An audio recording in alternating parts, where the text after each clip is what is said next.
The Mondstadt Tower, Volume 1. In the time of the aristocrats, there stood a high tower in Mondstadt's plaza.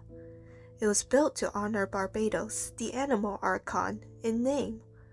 Yet in reality, it was nothing more than a flamboyant display of wealth and power by the royals to gloat over the commoners.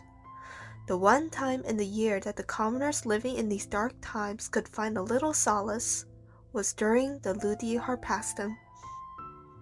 During one Ludi Harpastum, a wandering singer from a distant land arrived in the city. The name of the lass was Ines, and everyone at the festival was enchanted by her stunning beauty. People of all ages and all walks of life vied to catch a glimpse of her throwing the harpastum, and to hear her sing her foreign ballads. The blessings of Barbados are for everyone. You are only sinful if you are bitter at such a joyous occasion. As she sang these verses, she handed out her earnings during the festival to the poor and orphans in the city. A frail figure stood among the crowds. He was the seneschal, and he fell for her at first sight. But his religious piety filled him with a frustration at his inability to suppress the emotions he was experiencing, and her acts of charity, which violated the church's right to aid to the poor, irked him all the more. As is known to all, the beliefs of contemporary Mondstadters hold that the animal archon Barbados encourages people to seek love and pursue freedom. But in the Dark Ages, the animal archon slept, and the city was tormented by the tyranny of the nobles, the poverty of the commoners, and the ravage of the dragon.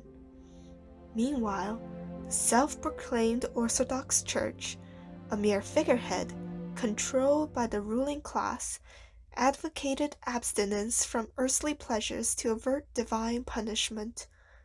Under such circumstances, even the harp which symbolized the wind had been restricted to playing only those songs deemed holy. However, the notion of divine punishment was little more than the excuse fabricated by the nobles to conceal their avarice and restrict the commoners. To let her stay in the city is to bewitch all its inhabitants. What wickedness would this witch bring? The seneschal pondered. And so, the seneschal plotted to hunt down Ines, and to confine her to the cathedral while awaiting further instructions.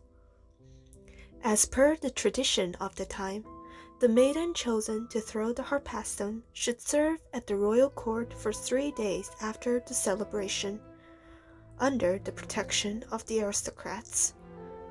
The seneschal decided to send his adopted son, Octave, to sneak into the royal court and abduct Ines.